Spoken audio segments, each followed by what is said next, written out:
Bem, podemos começar? Dentro da nossa proposta, do nosso encontro, além de vários documentos que tem lá no nosso site, a gente escolheu três documentos especiais, né, para orientar o nosso debate, principalmente o nosso debate que vai ter continuidade nas rodas de conversa. Quem se inscreveu no nosso encontro recebeu um e-mail semana passada lembrando da leitura desses textos. Esses textos são os textos que vão orientar nosso debate. E agora, né, nessa mesa, a gente tem esses três colaboradores que construíram esses textos de reflexão. Então, quem não leu ainda os textos, por favor, leia. Né? A gente mandou o link, está lá no nosso site, que isso vai qualificar o nosso documento final. Tá bom? Então, os textos são do professor Ladislau, do professor Carlos Weiner, e do Cláudio Nascimento e do Dimas Gonçalves. O Cláudio Nascimento não pôde estar aqui conosco também porque adoeceu, mas o Dimas Gonçalves vai estar aqui conosco em parceria, junto com o Cláudio Nascimento. Então, eu vou chamar o professor Ladislau Dobor para assumir aqui a sua... Opa, professor. Por favor. O professor Carlos Weiner e o professor Dimas Alcide Gonçalves.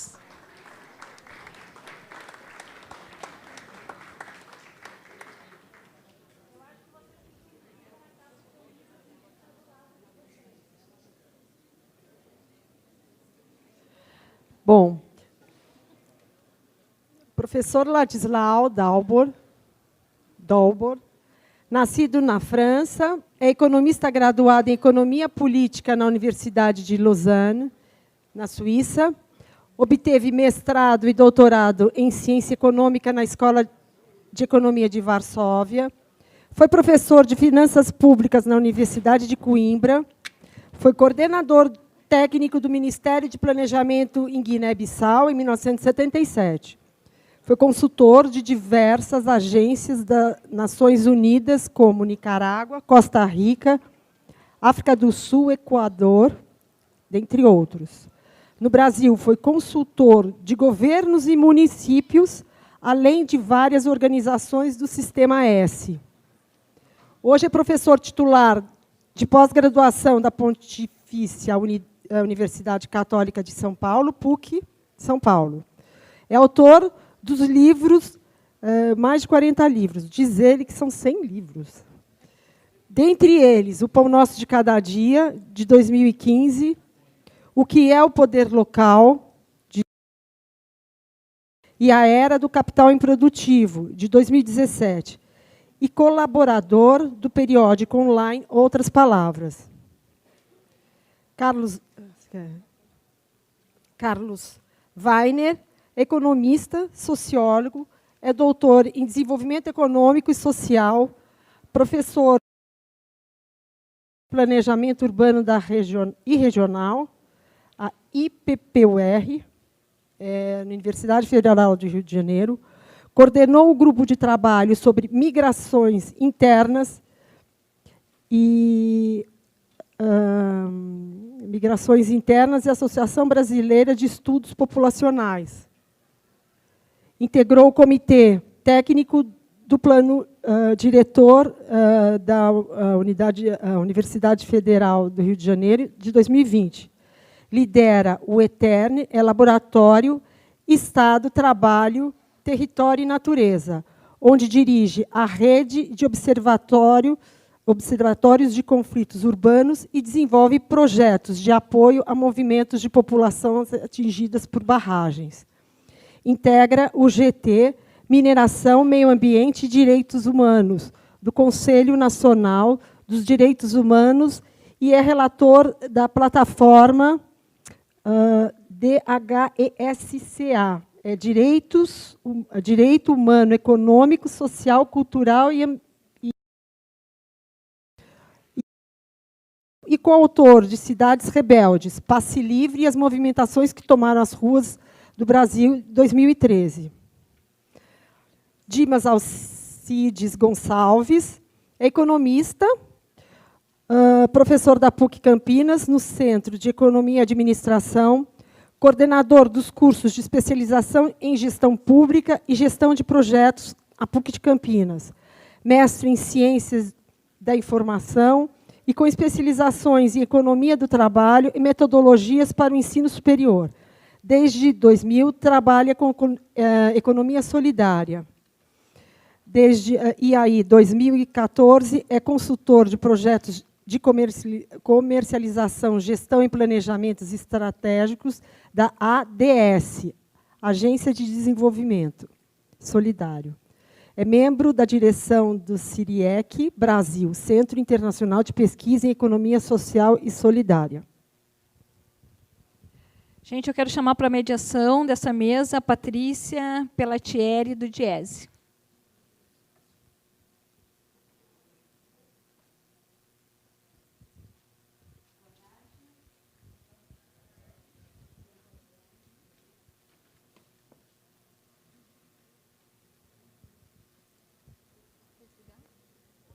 Deu?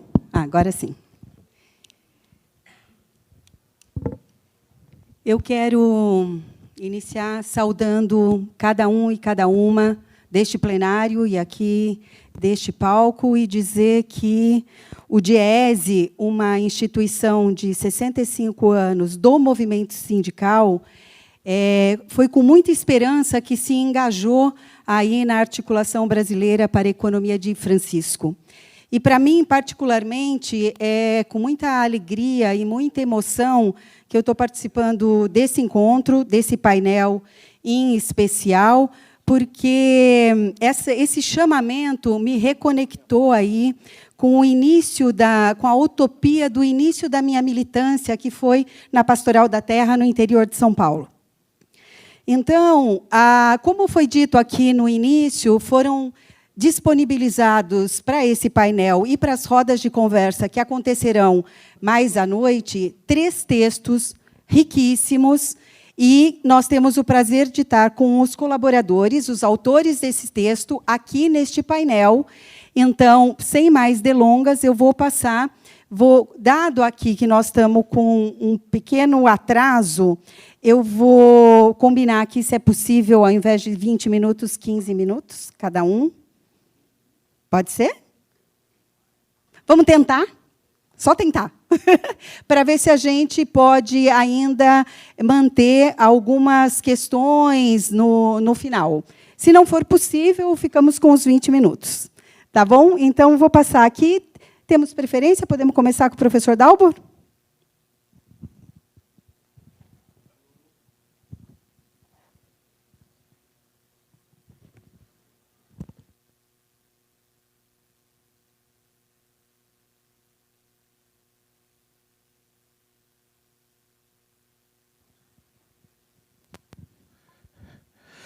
Boa tarde a todos.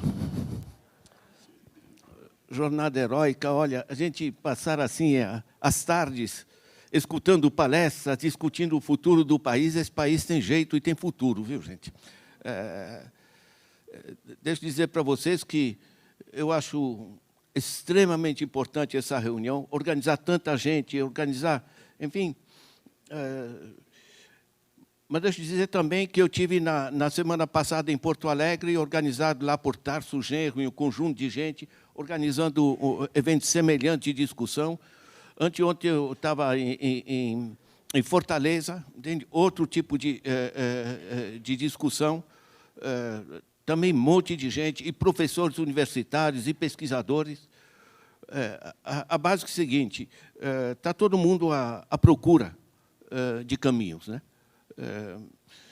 E essa procura de caminhos não é uma coisa surrealista, não é porque, de repente, a gente é de esquerda ou de direita, entende? Eu, francamente, já enchi o saco desse negócio, entende? Eu quero uma vida decente, não é? Entende? Nós estamos num planeta que tem 435 mil assassinatos em 2018. Os tubarões mataram 10 pessoas durante este ano. Os seres humanos mataram 435 mil. Se você está numa praia e tem gente e tem tubarão, é melhor você entrar na água do que... Sabe o que é?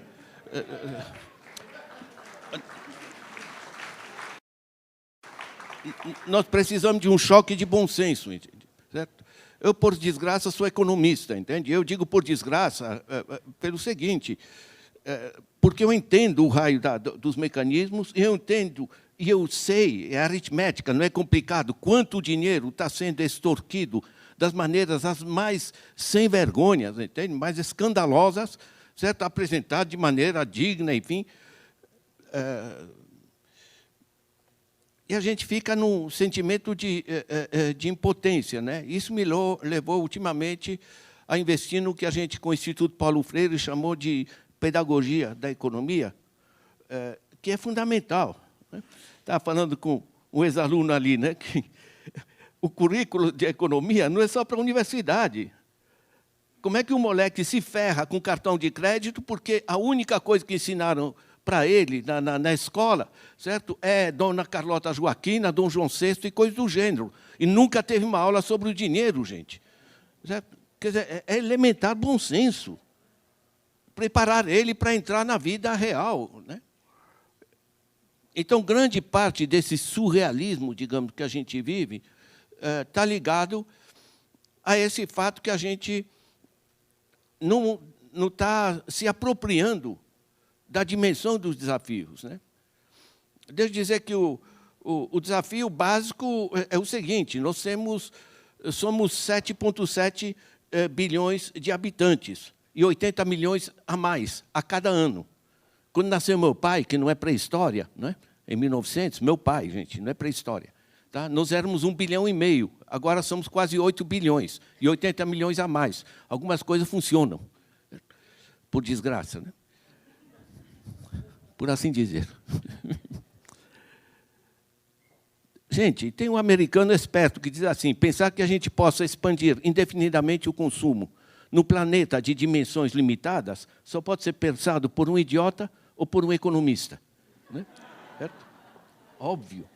Certo? Gente, é aritmética, sabe? Aí os caras aparecem com teorias econômicas, mas teorias econômicas, gente. Tem mais. O que a gente produz hoje, estou tentando pensar um pouco no tempo aqui, o que a gente produz hoje, no trilhões de dólares de bens e serviços.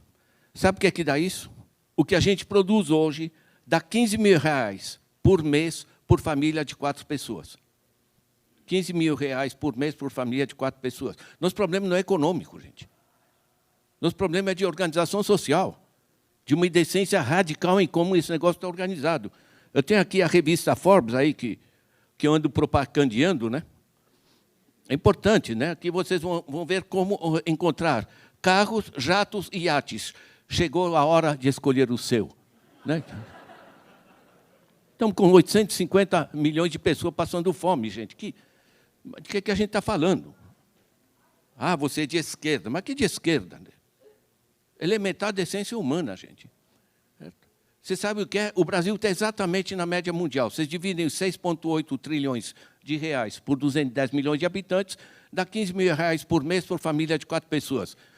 Claro, certas dondocas aí, ou dondocos vão achar, meu Deus, viver com R$15 mil por mês, né? Certo? Estão entendendo o processo? Nosso problema não é econômico, nosso problema é de organização social. E a organização social significa que a gente organize as regras da economia. Economia não é uma ciência. Gente, eu tenho um monte de diploma de economia. Eu estudei nos países socialistas, estudei na Suíça, onde se formam bons banqueiros. Então, eu entendo do negócio. Tá? Sabe o que é? São regras do jogo, são pactos sociais. Os pactos sociais são iniciativas políticas. E são na iniciativa nossa. Essa é a nossa luta, é a nossa briga. Nós não temos que obedecer a leis econômicas. Certo? Não há nenhuma lei econômica que defina o que um professor primário ganha no Brasil, gente, comparado com o especulador financeiro. Estão entendendo? Esse processo gente, são construções sociais, né? Deixa eu trazer alguns eixos que me parecem fundamentais, né? Aliás, fundamental é o seguinte, aqui tem 206 bilionários. Desde que começou o processo do golpe, que começa basicamente em 2013, com aquelas manifestações e tudo, né? Certo? Sabe o que havia? Nós tínhamos, em 212, nós tínhamos 74 bilionários.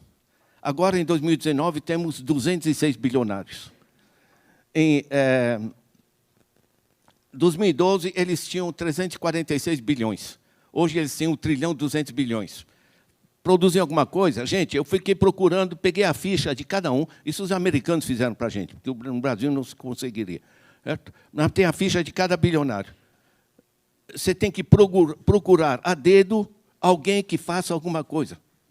É o que a gente chama internacionalmente já de economia extrativa. Se apropriam através de juros. Não sei se tem alguém endividado aqui, certo? Não riam todos ao mesmo tempo, por favor.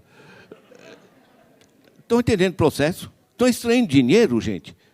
Isso a troco de, sabe, é outro capitalismo. O capitalismo de um cara que pegava um empréstimo, pagava 3%, 4% ao ano, comprava máquinas, produzia sapato, a gente brigava porque ele explora seus trabalhadores, etc., mas produzia sapato, o moleque podia usar o sapato, comprava máquinas, pagava imposto e gerava emprego, né?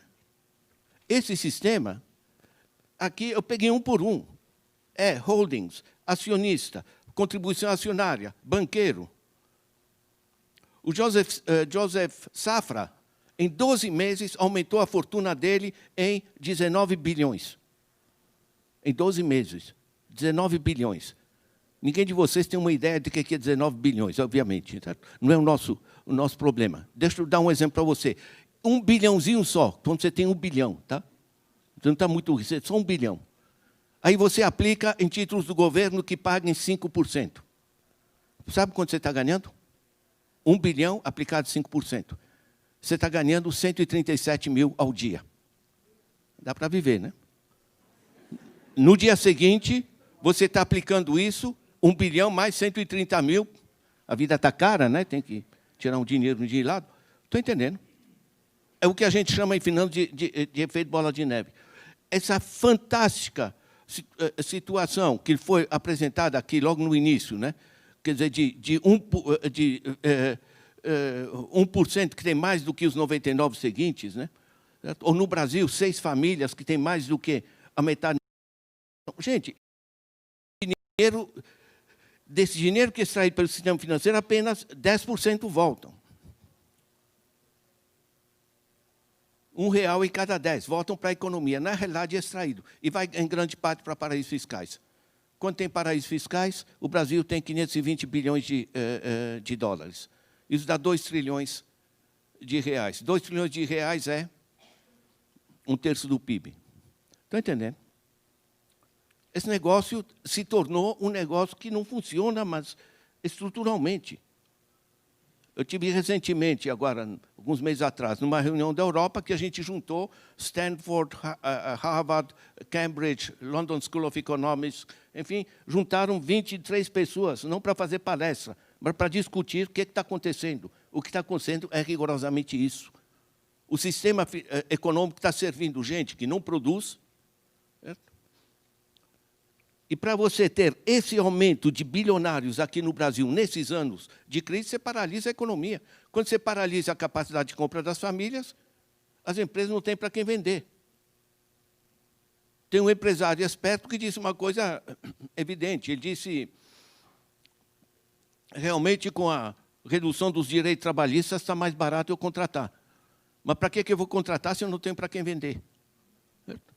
O empresário produtivo, ele não precisa de discurso ideológico, ele precisa de mercado para ter para quem vender, ou seja, a população com dinheiro, certo? E precisa de crédito barato para poder investir.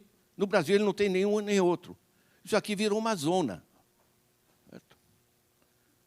A zona é uma expressão de economia heterodoxa, viu?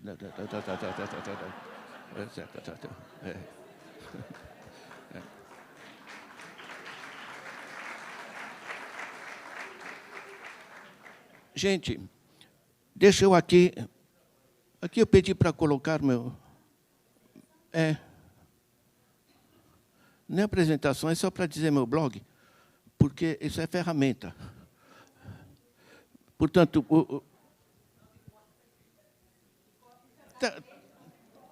tá tudo bem. O Fernando ali já conhece demais, enfim. Está aqui, gente. Isso aqui é uma iniciativa que a gente faz, que é de pedagogia da economia. É passar ferramentas.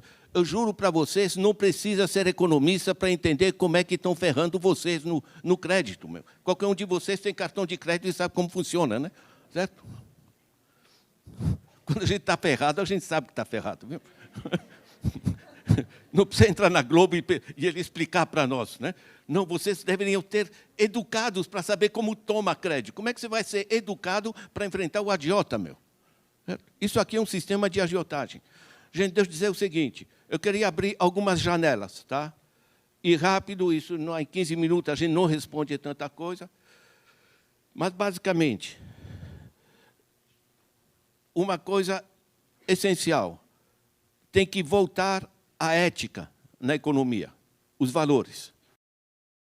Segundo, com esses valores, a gente sabe quais são os desafios. Foram colocados, inclusive, hoje, logo no começo aqui, pelo Michel, certo?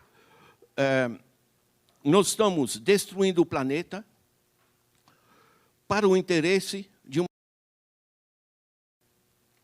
Isso não funciona para o grosso da população, é a desigualdade, e não funciona para o planeta, que o planeta está indo para o brejo, gente, com uma rapidez extremamente acelerada. Não é só clima, é a destruição da vida nos mares, é a destruição da cobertura florestal, etc., etc. Estão liquidando o planeta.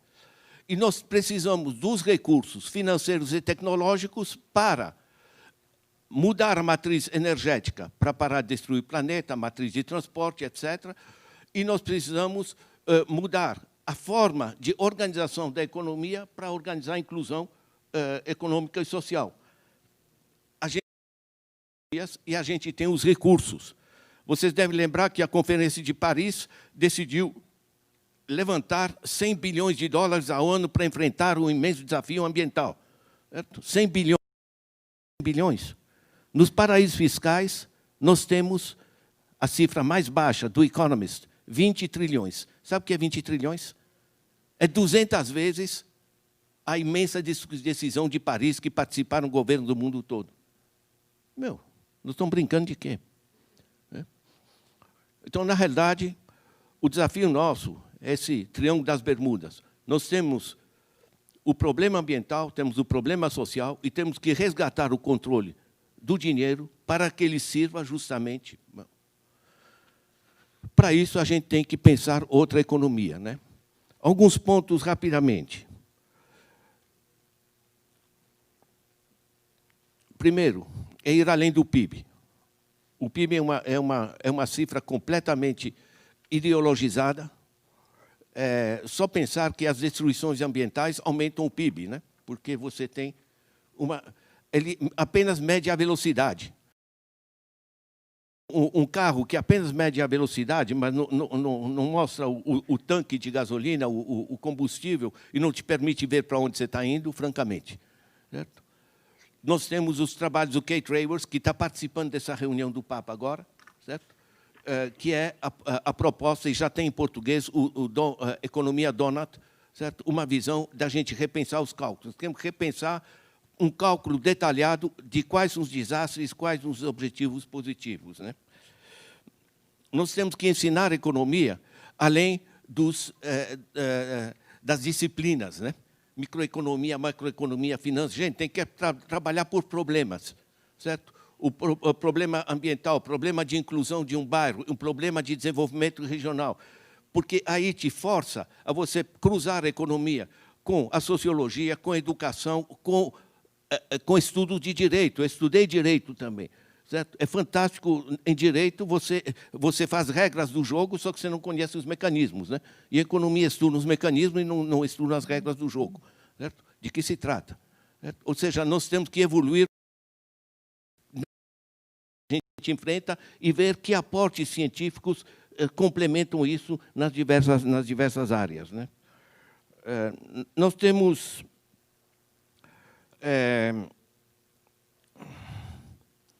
nós temos um imenso potencial da economia do conhecimento. Gente, o principal fator de produção hoje não é matéria-prima, não é trabalho. Tá? Isso aqui tem, quando muito, 5% de trabalho físico e matéria-prima. O que é isso aqui, o valor disso aqui? É conhecimento incorporado. Né? Se eu passo uma ideia para o Arnoldo, eu deixo de tê-la? Não. Se eu passo meu relógio para ele, eu deixo de ter meu relógio. É bem do século passado. No século atual, conhecimento, o que eu passo para um, passa para outro. Estão entendendo? Isso é uma imensa revolução. Bens não rivais. Um monte de setores da economia estão generalizando o conhecimento. A pastoral da criança, com aquelas inovações deles, não patentearam lá o soro fisiológico ou o que seja. Já está generalizando. A economia do conhecimento abre um imenso espaço para sistemas colaborativos. É generalizar o conhecimento. E todos nós temos hoje que é a conectividade. Todos nós temos no nosso celular, certo? Isso vai cobrir o planeta totalmente, muito proximamente. Sabe o que significa?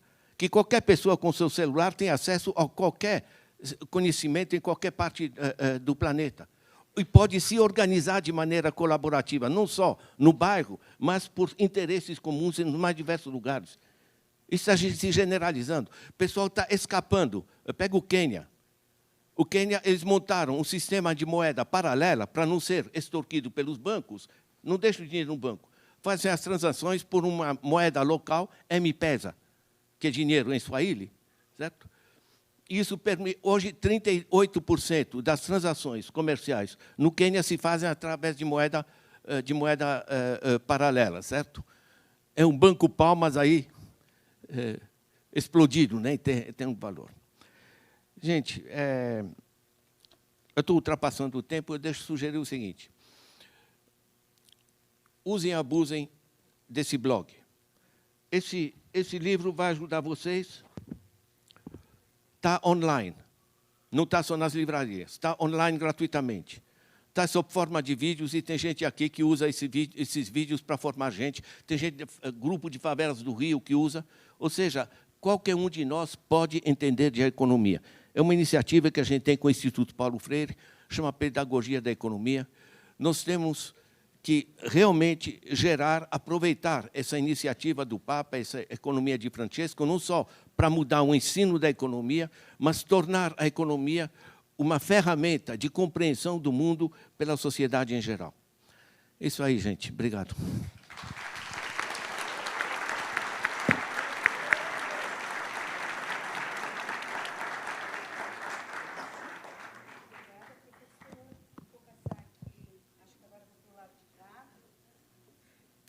Ao professor Carlos.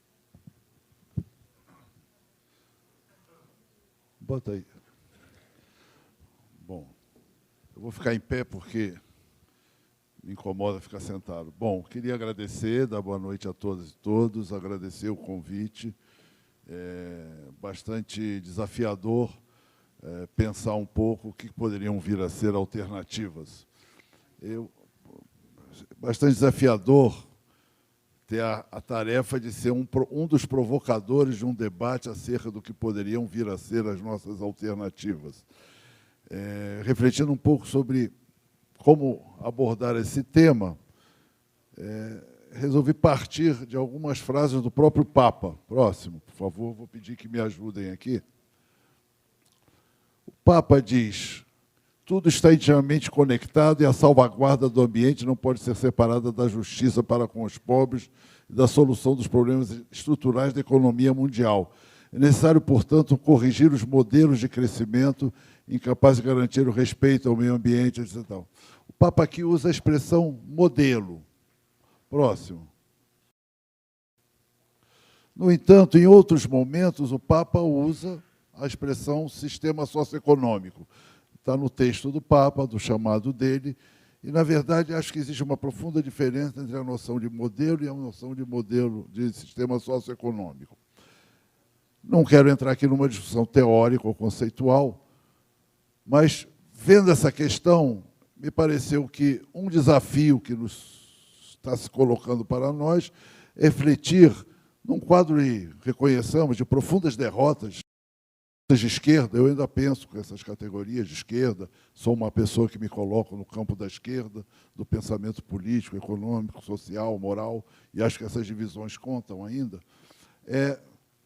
Estamos numa situação de profunda derrota, não só a nível nacional, mas a nível internacional, e temos que nos colocar diante dos desafios.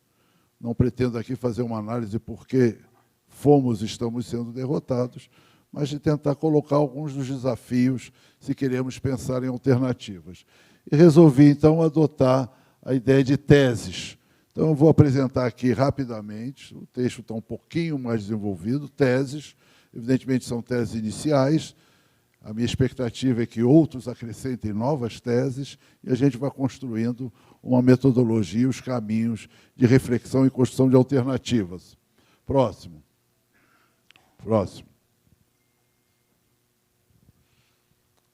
O diagnóstico já foi feito. Eu aqui fiz uma síntese do diagnóstico, mas acho que todos aqueles que nos antecederam e o próprio Ladislau colocou uma série de elementos do que é o nosso diagnóstico do mundo com o qual estamos defrontados. E nós sabemos que esse diagnóstico não se conclui com a identificação dos males provocados por esse sistema, mas também a identificação, a nomeação clara dos beneficiários desse sistema. Ele não é um sistema que acontece por forças naturais, ele é o resultado de um longo processo histórico e de embates sociais, econômicos e políticos. Então, próximo. A gente tem que ir, e esse é o nosso desafio, para além dos diagnósticos, né? Claro que é sempre possível e necessário avançar, aprofundar e ampliar os diagnósticos, para clarificar mais os mecanismos que produzem e reproduzem essa realidade que o diagnóstico mostra. Identificar, ir além na busca de alternativas. Então, próximo. Eu vou agora apresentar cada uma dessas teses, espero que dentro do tempo que a organização me reservou. Primeiro, a tese é: não estamos à busca de alternativas ao modelo, estamos à busca de alternativas ao modelo e não de um modelo alternativo. Quero explicar bem essa ideia, que é a primeira e não por acaso. O sistema diante do qual estamos confrontados e que nos oprime, que nos vitimiza, que nos destrói, que destrói as condições materiais da existência, é histórico. E tem história, nasce com a colonização e a modernidade. Aqui já foi dito o nome dele pelo Michel Levy. Ele se chama capitalismo, né? Tem nome, tem endereço, tá certo? Nasce na Europa Ocidental, tá? Tem nome, endereço. Muitas vezes esconde o CPF, né, Ladislau?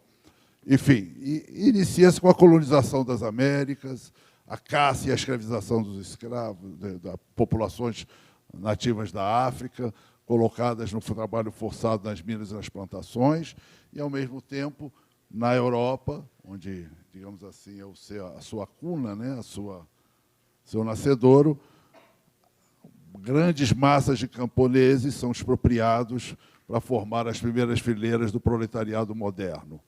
Essa violência originária, né, que o Marx chamou de acumulação primitiva, essa violência não é apenas originária, nós sabemos que ela é uma violência permanente, né? Ela é um elemento estrutural e estruturante desse sistema. Um elemento central desse sistema é a sua capacidade extraordinária de produzir-se, implantando por todos os territórios que conquista uma única e mesma forma de viver e produzir. Claro que não uma única forma, não que todos se beneficiem igualmente. Ele produz essa homogeneização sistêmica dos modos de viver e produzir de maneira desigual. Mas ele impõe o seu modelo e o seu padrão à totalidade do mundo. Esse padrão único, esse modelo único, gerador de genocídios, destruições, ele também destrói todos os outros saberes e formas de vida e formas de existência. Quer dizer, ele é um sistema que, ao padronizar, promove o genocídio, que é a destruição das outras formas de existência, e o epistemicídio, que é a destruição das outras formas de conhecer e visionar o mundo, e pensar o mundo, e se pensar no mundo. Então, mas ele se apresenta como universal, diz respeito à totalidade dos homens. Ele destrói a diversidade, se impõe como padrão único e universal. E nós, educados nesse sistema, muitas vezes estamos à busca do modelo alternativo. Então, minha primeira tese é de que não devemos buscar um modelo alternativo, porque isso replicaria o padrão epistemicida e destruidor da diversidade que é típico desse sistema. Estamos à busca de alternativas ao modelo, alternativas ao sistema, e não um modelo alternativo. Próximo. Tese 2. Historicidade e construção de sujeitos históricos. Dizer que esse sistema é um sistema histórico e tem historicidade tem duas dimensões. Uma, que ele teve um começo histórico, tem a possibilidade de ser superado. Teve um começo, pode ter um fim. Isso para nós é importante, né? Sobretudo em momentos de desânimo, onde parece que não nos resta nada a não ser reconhecer que a história acabou. Não, a história não acabou, a história é uma possibilidade em aberto. E o elemento fundamental é de que a possibilidade de superação depende da construção de sujeitos sociais coletivos capazes de encarnar as alternativas, né? Sem sujeitos portadores de novos projetos, não há possibilidade de construir qualquer alternativa. Esses sujeitos também são eles históricos e se da construção de alternativas. Isso quer dizer, e eu vou desenvolver isso um pouquinho mais adiante, que a alternativa não nasce de um processo de elucubração de intelectuais brilhantes.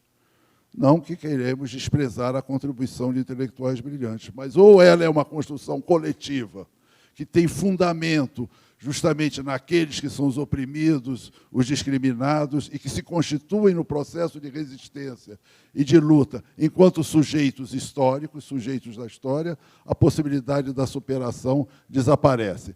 A construção de alternativas ao sistema é, de um lado, construção dos sujeitos sociais, que são portadores dessas alternativas, e sujeitos da emergência e da afirmação histórica de alternativas. Vou desenvolver um pouco mais na próxima tese. Próximo. Aqui eu estou parodiando um texto do Marx da Introdução à Crítica da Filosofia Alemã. Evidentemente, a crítica do sistema, a crítica teórica, a crítica conceitual, é fundamental para desvendar a natureza desse sistema através de uma operação que a gente pode dizer de luta teórica, de luta intelectual. Mas, parodiando o Marx, eu diria que a prática da crítica não substitui a crítica da prática. Ou seja, esse sistema não será destruído pelas nossas ideias. Esse sistema só será destruído pelas práticas coletivas e sociais. A frase do Marx era um pouco mais radical. Eu não vou repeti-la aqui para não abrir um outro debate. Isso quer dizer que o fundamento da possibilidade histórica de uma superação desse sistema se faz de uma combinação sempre tensa entre o exercício da crítica, da prática da crítica, que é o exercício teórico e conceitual, e a crítica da prática, que é o exercício da luta social e política. Próxima tese. Um desafio extraordinário que nós nos defrontamos permanentemente, todos aqueles que se engajam nas lutas, é que, para que esses sujeitos coletivos se instaurem, se construam, se façam, é necessário que eles travem lutas, e essas lutas são, inexoravelmente, quase sempre, lutas localizadas, lutas no seu território, lutas na sua fábrica, lutas na sua sala de aula, ou lutas setoriais, a luta das mulheres contra a discriminação, a luta dos LGBT, a luta dos jovens, a luta dos portadores, das pessoas com deficiência, são lutas segmentares. Essa é a realidade com que nos defrontamos e essa é a realidade das nossas lutas. Mas quando nós vamos identificar os inimigos, aqueles contra os quais lutamos, nós vemos que eles não são localizados, nem eles são setoriais, eles são totais, eles são globais. Na verdade, mais do que totais e globais, eles estão no global, no nacional, no regional, no local, no microlocal. A Coca-Cola é uma corporação internacional, mas ela é também uma corporação nacional e ela disputa cada birosca de favela com a Pepsi-Cola. Ela é microlocal. O poder não está nem no global, nem no local, nem no regional. O poder está na capacidade de articular escalas. Esse é o núcleo do poder. E, evidentemente, o processo de construção de sujeitos históricos, coletivos, está enraizado no local e no setorial.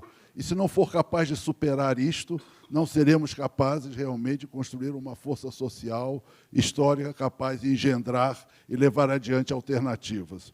Por isso mesmo, eu coloco que uma tese fundamental é que o poder é transescalar, que o desafio das lutas é superar e também se articular transescalarmente e superar as suas setorialidades, sem, porém, perder o seu enraizamento local e setorial. Esse é o desafio. Como permanecer local e, ao mesmo tempo, ser regional, nacional e internacional. Nos anos 80, os ecologistas diziam pensar globalmente e lutar localmente. Eu digo pensar localmente, lutar localmente, pensar regionalmente, lutar regionalmente, pensar nacionalmente, lutar nacionalmente, pensar internacionalmente e lutar internacionalmente. É mais fácil falar do que fazer, mas é o nosso desafio. Próxima tese. Evidentemente, isso já foi dito, eu não pretendo também ser tão inovador assim, mas é necessário entender, isso já foi dito de alguma maneira, de que nós não estamos apenas subordinados ao mercado. Isso estamos subordinados desde o século XVI. Claro que, progressivamente, foi ampliando seus mecanismos de controle da vida social. Nós nos defrontamos hoje com uma verdadeira colonização da vida social na sua totalidade pela lógica e pelas práticas e pelos conceitos do mercado. Capital humano. Quantas pesquisas tem aqui na PUC sobre capital humano? Não é? Quantas pesquisas aqui tem na PUC sobre empreendedorismo, sobre a privatização, sobre os winners e os losers, os ganhadores e os vencedores? Quantas teses? Eu estou falando na PUC, eu estou na PUC, mas eu posso falar da minha universidade também, né? Não é nada contra a PUC. Não? Está na minha universidade, está em todas as nossas universidades, mas muitas vezes está nos próprios movimentos sociais colonizados, porque, como dizia o Marx, foram tantos marxistas, posso citá-lo, né? A ideologia dominante é a ideologia das classes dominantes. Alguém se surpreende com isso? Não fosse assim, não seríamos dominados, seríamos dominantes. Na verdade, a reversão dessa situação é que é o nosso grande desafio. E, evidentemente, isso não pode ser feito, vou deixar para a tese 6.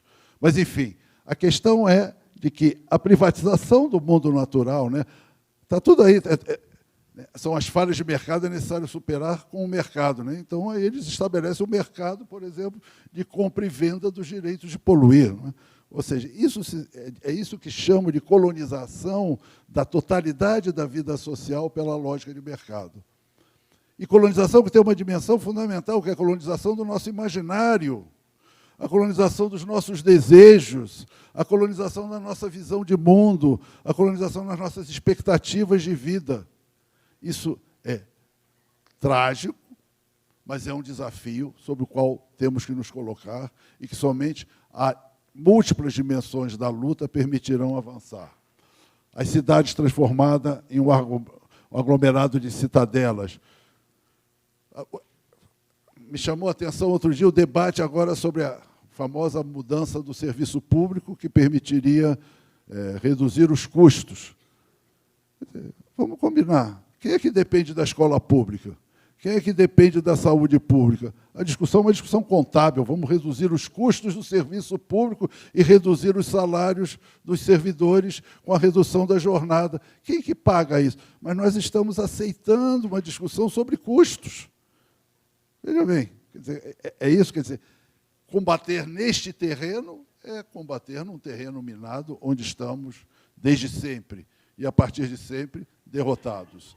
Então, resistir e ampliar a esfera do comum e do público é um elemento central da construção de qualquer alternativa. Próximo e última tese. A colonização da vida social pelo mercado tem como contrapartida, já falei aqui, me avancei, indisciplina. Falei da sexta tese na quinta, me desculpem. Então, essa é uma dimensão fundamental. Nós sabemos que as derrotas que sofremos, para pegar o exemplo brasileiro, recentemente, claro, houve um golpe de Estado, a meu ver, em cima. Mas houve uma derrota social no tecido social, mudanças de conceitos e concepções entre e no interior da classe trabalhadora, de parcelas das camadas mais oprimidas e discriminadas, que passaram a adotar formas de individualismo, de ruptura dos laços de coesão social, da destruição das formas de solidariedade, em nome, aspas, de uma teologia da prosperidade, onde cada um vai encontrar por si mesmo seus caminhos de superação das tragédias e dos dramas de sua vida pessoal. Essa derrota no tecido social é uma derrota cultural, é uma derrota de valores, é uma derrota de ética. E ou nós enfrentamos essa batalha cultural, e alguém também já falou sobre isso, ou estamos condenados a próximos golpes, porque somos hoje, vamos reconhecer, a nossa sociedade hoje é mais conservadora, mais reacionária que há 20, 25 anos atrás. E isto é uma dimensão trágica da derrota cultural que sofremos, e se não a enfrentamos, essa batalha, estamos condenados a ter a incapacidade de construir alternativas. Para concluir, próximo. Aqui é uma síntese, eu vou ler porque é a minha síntese mesmo. As alternativas, sempre no plural, nascerão da relação sempre tensa entre prática da crítica e da crítica prática, do diálogo entre saberes acadêmicos, científicos e saberes populares e tradicionais, de encontros e convergências interculturais, das lutas e alianças transescalares, do combate incansável ao individualismo competitivo, da afirmação do agir e do ser em comum que promovem a esfera pública, das experiências de educação emancipatória. Nesse processo, e só nesse processo, seremos capazes de construir alternativas de fato, não alternativas teóricas, não alternativas ideais, mas alternativas que se constroem no tecido social, apontando um caminho fundamental. A história é uma possibilidade em aberto e a luta e o debate continuam. Muito obrigado. Obrigada, professor.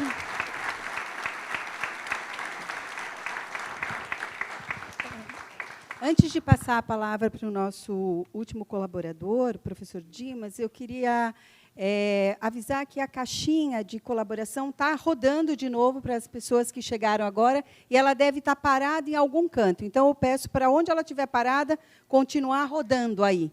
Tá bom? Obrigada. Vou passar para o professor Dimas, por favor. Colocou? Oi. É.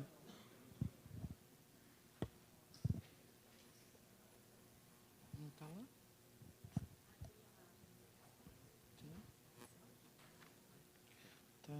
Tá. Francisco. Boa noite, já quase boa noite, né? Eu também vou ficar em pé, porque a gente... o exercício da cátedra faz a gente ficar em pé, não ficar sentado, mas é o seguinte, primeiro agradeço muito o convite que nos foi feito, e eu, logicamente, tive uma encomenda, né? A minha encomenda do texto feito com o educador Cláudio Nascimento era para que se fizesse um resgate histórico das chamadas outras economias, né? Para que a gente possa entrar mais à noite nos debates e nas sessões. Tá? Mas eu estou me sentindo aqui como jogar com craques, né? Então, eu sou mais novo que os professores que eu leio... Uai, só um pouquinho, né?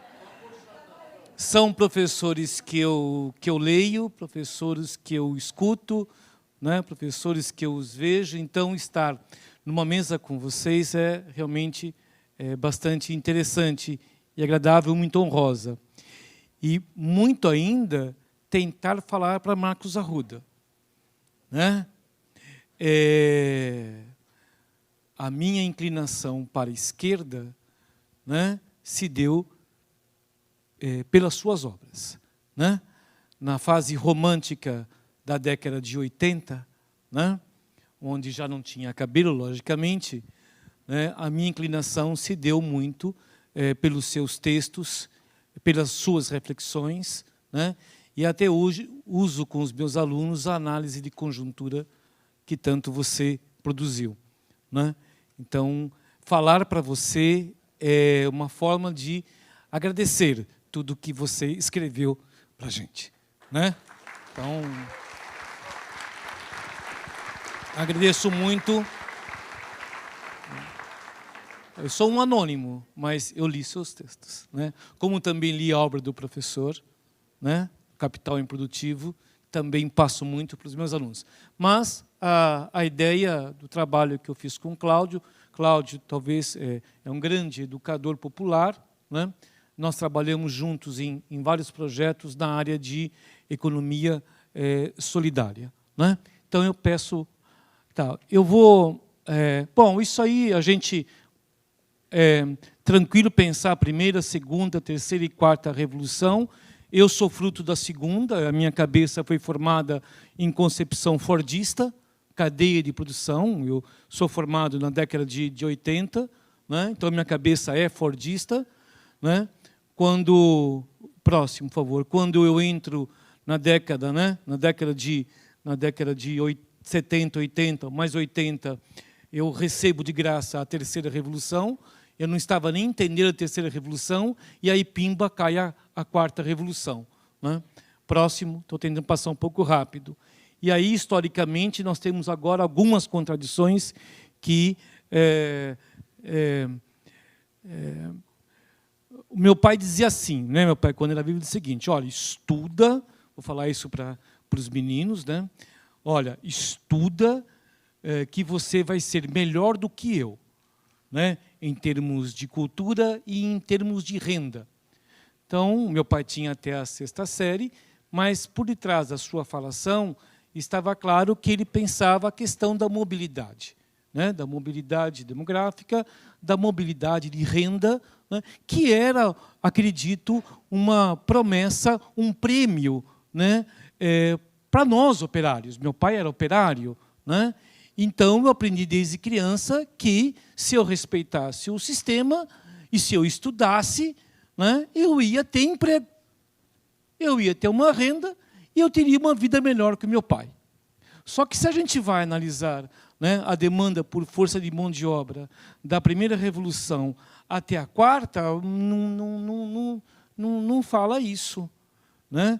Hoje, por exemplo, eu recebo todos os anos 200, 300 alunos novos, né, em economia e também em administração. Né, eu já não posso mais reproduzir isso que meu pai falava. Né, porque os sistemas, né, não demandam mais mão de obra. Então, aquela promessa que o capitalismo nos dava virou pó. Que era, estude, trabalhe, que você vai ter uma vida. Próximo, né? E aí nós temos outro fenômeno que é da produtividade. Né? A terceira revolução industrial, eletrônica, automação, ela joga. E aí é a grande contradição que nós estamos passando hoje, que é uma elevação absurda da produtividade e uma queda absurda da necessidade de força de mão de obra. Então, eu não posso mais falar para vocês que haverá emprego. Essa contradição é que eu acredito que o sistema capitalista, da sua forma original, como nós aprendimos, e até da forma original como Marx analisava, nós temos que analisar sempre as teorias a partir dos seus contextos históricos, né? Elas mudam completamente. Né? Próximo, por favor. Né? Então, nós temos algumas conclusões dessa quarta revolução que está começando e também já está com os dias contados. Né? Trabalho também com o pessoal da engenharia de produção e eles falam que a quarta revolução já tem quinta e tem sexta revolução já sendo projetada para os próximos 10 anos. Né? da primeira para a segunda, 80, 80, da segunda para a terceira, 80, da terceira para a quarta, 20, e da quarta para a quinta, 10. Quer dizer, então, o que virá ainda para frente? Mas é isso, né? Uma das primeiras conclusões dessa quarta revolução maravilhosa que está aí dada é que ela é poupadora de força de mão de obra, simples, ponto. Né? Segundo, por favor, próximo. Né? Uma segunda conclusão é que as novas tecnologias, automação, robotização, produção online, inteligência artificial, principalmente a inteligência artificial, ela é excludente. Ela é excludente, ponto. Não há ninguém que pense dizer, não, as novas tecnologias vão incluir. Não vão, simples. Né? Próxima conclusão, por favor. Né? E aí, no caso, existe uma mudança do eixo de dominação, né? Por favor, próximo, né? Esse sai do chamado capital produtivo para aquilo que o professor Dalbor nos coloca, que é o capital improdutivo. Essa mudança, né? Essa mudança essa mudança do eixo de dominação, ela é patente. E para isso, então, próximo, por favor, né? Nós temos que ler aí, então depois o senhor me paga um cachê, né? Que é impossível a gente não entender essa mudança, né, se não for bom. Ah, sim, palmas.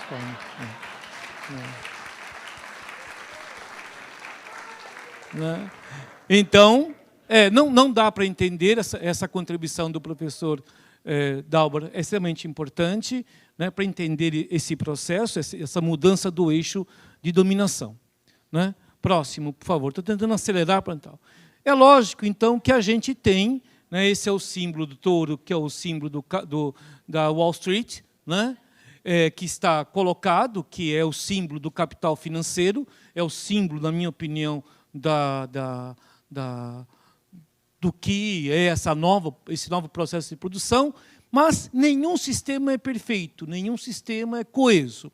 Então, logicamente, próximo, por favor, né, nós temos, né, uma estátua de 109 centímetros, né, que recebe o nome de Menina Sem Medo, né, que foi colocado isso em 2017, como, no caso, em 8 de março, para comemorar o Dia da Mulher, e se coloca uma menina olhando, próximo, por favor, né, o nome dessa estátua, né, Criança Sem Medo, não, Menina Sem Medo, né, e ela está, né, de forma altiva, queixo levantado, peito estufado, pernas abertas, quer dizer, pronto para rebater esse touro de Wall Street. E é mulher. Isso que é a sensibilidade, a importância desse processo. Então, a pergunta seria, e aí, no caso, a minha encomenda, que é discutir as outras economias. Né? Então, a Menina Sem Medo seria as nossas outras economias. Né? Próximo, por favor. E aí, logicamente, que, né, as novas esperanças, novas ideias e, logicamente, novos enfrentamentos, como acabou de dizer o professor. Próximo. Né? E aí, no caso, nós temos as chamadas reações. Né? Então, o professor Dalbor, assim, no começo, como nós somos teimosos. Né? Sim, é essa teimosia que nos alimenta. E a primeira reação é o ambientalismo. Né? Próximo. E aí, só para fazer um resgate, quer dizer, essas são... e aí, no caso, o Célio, que é um grande amigo, né, estudamos juntos na universidade, né, consciência ambiental nunca combinou com crescimento econômico. Eu fiz economia numa grande universidade e nunca eu tive algum texto, alguma discussão sobre como a economia é predatória. Nunca tive essa discussão. Eu posso dizer que eu fui tentar entender a questão da economia pelos meus filhos, que na escola aprenderam, né, conceitos que eu nunca estudei, que era ecologia, meio ambiente. Eu não tinha esse tipo de conceito. Então, para mim, ser economista é domesticar o planeta. Essa foi a noção que eu aprendi. O economista tem que produzir. Ele, como um ser humano inteligente, ele domestica, né, os recursos naturais. Então, ele, sendo o homem, a inteligência, ele controla os processos. E essas são as imagens que nós temos, né? As usinas, né, poluidoras, o que é desviar um rio, e o petróleo. Aqui estão as 3 energias: carvão, né, eletricidade e petróleo. Né? Quer dizer, isso é alterar o meio ambiente. E isso é a nossa imagem, e a imagem que nos é vendida como desenvolvimento econômico. Essa imagem que a gente passa para os alunos, passava para os alunos. Próximo, por favor. Né? Então, lixo, plástico, devastação, queimadas. Ora, gente, isso é mera consequência do desenvolvimento. O desenvolvimento ele tem um preço. Qual é o seu preço? É a devastação. Porque tudo em nome do progresso, isso foi nos criado. Né? Próximo. Então, mas assim, para a gente tentar entender essa resistência, ela é longa, quer dizer, o conceito de ecologia é de 1869, esse conceito. Né?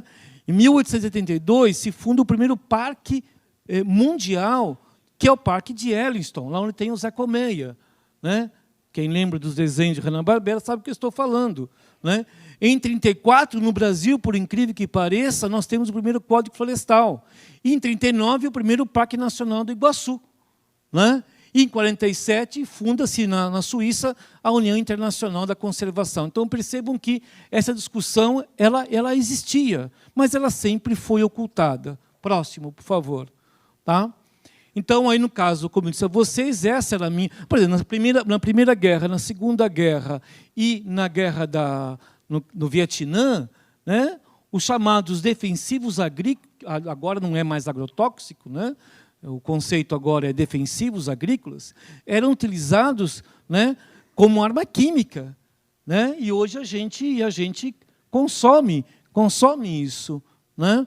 E aí tem em 62, a Raquel Carson, que vai provar cientificamente, 62, a questão do uso de agrotóxico como veneno para os seres humanos. Então, é muito recente isso. Próximo. Tá?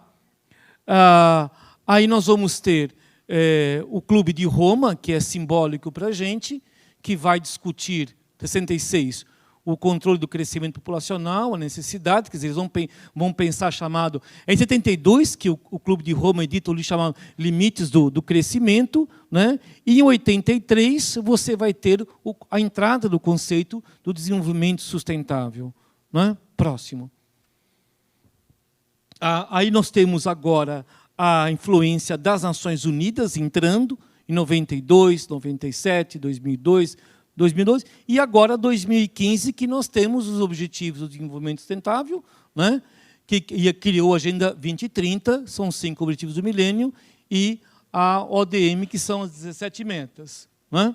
Então, isso aqui, por exemplo, tem que ser, pensando na perspectiva da economia, é tema para ser tratado em nossos cursos, né? É isso que nós temos que pensar em discutir. Então, mostrar que há uma trajetória, quer dizer, né, o capital não é soberano no processo. Você tem trajetórias de resistência. Próximo. Né? A segunda e terceira reação da menina sem medo, né, são o que eu chamo das outras economias. Né? Próximo. E aí entra também, não é recente isso, quer dizer, a minha essência, eu sou cooperativista, eu aprendi a questão do cooperativismo, né? E nós temos, em 1848, ainda vindo da influência dos socialistas cristãos ou dos socialistas utópicos, que tanto Marx rechaçava, mas, lógico, politicamente, tá? Você vai ter a primeira cooperativa fundada, que é a cooperativa de Rochdale, né? Lá no chamado Buraco dos Sapos. Inclusive, o Cláudio Nascimento ele tem um livro interessante, que deve estar exposto aqui, que é Do Buraco do Sapo à Guerra de Catente. né? Então, acho que é bem legal. Mas nós temos por exemplo, o Paul Singer, né, que para nós é um ícone da economia solidária. Ele vai ter muita influência, né, o Paul Singer era judeu, ele vai ter muita influência da questão dos kibbutz, né, dentro da sociedade israelita, né? E, em 1943, nós temos, no meio da Segunda Guerra Mundial, a discussão sobre os movimentos foculares na Itália, que dá à luz à ideia da economia e da comunhão, né? Em 1957, tem a fundação do CIRIEC, na qual eu faço parte, que é o Centro Internacional de Pesquisa e Informação sobre Economia Coletiva, né? Surge em 1957. Né? E em 1994, nós temos um movimento fantástico que ocorre no México, que é o movimento do Chiapas, que é considerado um dos primeiros enfrentamentos ao processo de economia única do mundo, tá certo? Que ocorre em Chiapas. Tá. Próximo. Aí, no caso, nós vamos ter, esse é um pouco histórico da economia solidária no Brasil. Em 99, nós temos a CUT funda a ADS, né? A CUT, Central Única dos Trabalhadores, já preocupada com o chamado mundo sem emprego, cria uma instituição própria para discutir, para levar isso para o mundo sindical. Isso ocorre em 99. Em 2000, nós temos a fundação da Unisol, a Central das Cooperativas e Empreendimentos Solidários, na qual aqui também nós temos representantes. Em 2002, Paul Singer lança o seu primeiro livro, que é a Economia, né? E tem o seu último livro, Ensaio sobre Economia Solidária, de uma edição portuguesa, né? E sua trajetória, e a gente, né, o ano passado, nós perdemos o professor, como a gente costuma dizer. A Caritas, de 2006 a 2010, né, que é também uma organização da Igreja Católica, né, vai trabalhar com projetos voltados para desenvolvimento local, fortalecimento comunitário e geração de trabalho e renda no Norte e Nordeste, principalmente. Então, percebam que a reação é muito grande, a reação existe, da Menina Sem Medo. Próximo. Sim, próximo. Aí, por exemplo, o que é a economia solidária hoje no Brasil? Esse é um trabalho que o DIESE desenvolveu, apresentou esse trabalho em 2016, junto com o Observatório do Cooperativismo no Brasil. São 19.704 empreendimentos, né, distribuídos no Brasil inteiro, né? Esses são os empreendimentos que, no caso, eu trabalho hoje, né, não com os 19 mil, né, trabalho com pelo menos 2.300 empreendimentos. 19 a gente não dá ainda, né, que é um projeto que a gente trabalha de organização. Mas isso é a foto da economia solidária no Brasil hoje. Ela existe. Ela existe concretamente, não é fantasia, ela existe. Não é? Isso envolve basicamente quase 2,5 milhões de brasileiros hoje vivendo da economia solidária. Próximo. Né? Próximo, por favor. Aí nós vamos ter outras economias, que também outros conceitos, como a economia criativa, que vai surgir em 2001, né? Que pensa um pouco na cadeia produtiva como um todo, né? Esse aqui, por exemplo, seria uma alternativa, né? Próximo. Aí vem a economia circular, que é muito a base da economia de reciclagem, né? Economia circular, que surge também na Inglaterra em 2010. Próximo. Tá? Estou tentando passar bem rápido. E a quarta reação é a reação do Papa Francisco. E aí tem dois documentos, agora rapidíssimo, próximo. Um documento que é em 2013, que é a Exortação Apostólica Evangelii Gaudium, que aí, no capítulo 2, né, ele assume algumas posições. Tá? Alguns desafios do mundo atual. Não a uma economia de exclusão, não a uma nova idolatria do dinheiro, não a um dinheiro que governa em vez de servir, e não a desigualdade social que gera violência. Esse é 2013, um documento de exortação, um documento voltado para a Igreja Católica, para os católicos do mundo. Né? Aí, desse 2013, surge, próximo, por favor, né? Surge a Laudato Si, em 2015, né? Que é o coroamento dessa nova visão, né, que vai surgir, tá certo? E aí, no caso, já foi citado Laudato Si, né, que é um documento que nós temos que ler, reler, como disse o Célio, é a nossa nova Bíblia, né? Foi Célio que falou isso, Célio, não foi? Michel Louvi, é verdade, outro mestre, né? Exatamente, que é um documento que, para nós, é um documento importante, né? Próximo, por favor. Tá? Aí, no caso, a concepção de ecologia integral, que está sendo discutida, próximo. Né? E, logicamente, aí, agora, a próxima investida é 2020. Né? Então, nós temos 2013, nós temos 2015 e agora nós temos 2020. Então, vejam que, se nós tínhamos lá a menina sem medo, hoje nós temos um Papa sem medo. Né? É isso que a gente tem. Tá? Então, na perspectiva que me foi dado para poder fazer, né, esse histórico, está dado. Obrigado. Obrigada. Obrigada, professor. Bom, tendo em vista o nosso horário aqui, a próxima mesa, o próximo painel também vai ser objeto das discussões das rodas de conversa. Então, eu vou aqui... a vantagem de moderar um painel como esse é poder... nesse momento que nós não temos um tempo para o debate, mas que esse debate, esta reflexão acontecerá nas rodas de conversa, portanto, eu peço para que todos anotem as suas reflexões e debates e levem para as rodas de conversa.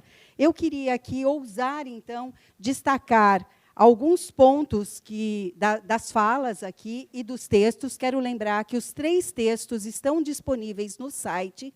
Quem não leu, eu sugiro que leiam, eles são riquíssimos.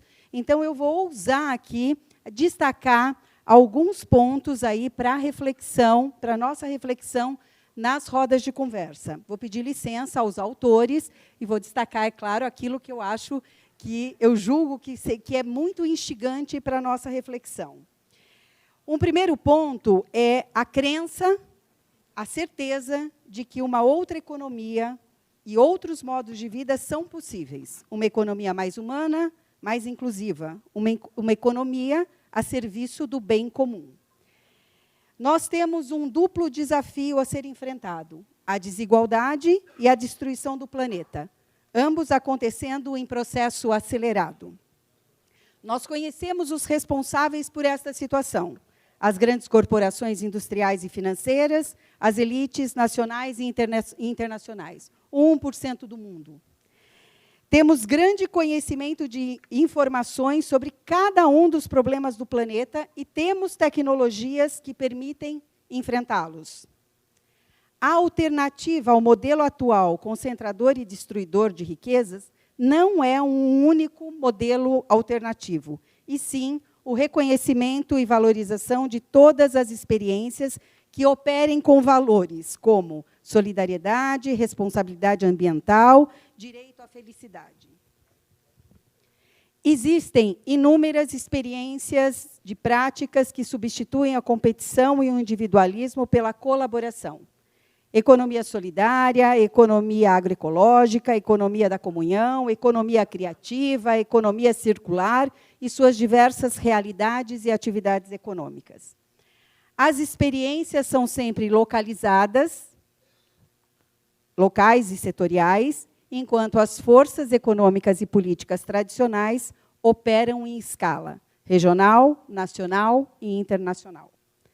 O sistema só se sustenta e reproduz porque está também sobre a base de uma educação e cultura que produzem, reproduzem, difundem, homogeneizam mentes e corações. Uma falsa sensação de liberdade de consumir, de escolher, de progredir. E deixo 2 questões também para reflexão. As experiências de economia solidária, popular, criativa e outras são uma alternativa real ou um mero atenuante à crise de ajustamento do sistema capitalista? para que essa nova economia se fortaleça e se torne alternativa real à economia capitalista ou de mercado, é indispensável a criação de espaços institucionais próprios? Bom, com isso, eu queria agradecer muitíssimo as apresentações dos colaboradores, reforçar a necessidade de se ler os textos e a participação nas rodas de conversa, onde nós poderemos aprofundar todas as questões aqui levantadas e reflexões feitas. Muito obrigada e passo, então, para o próximo painel.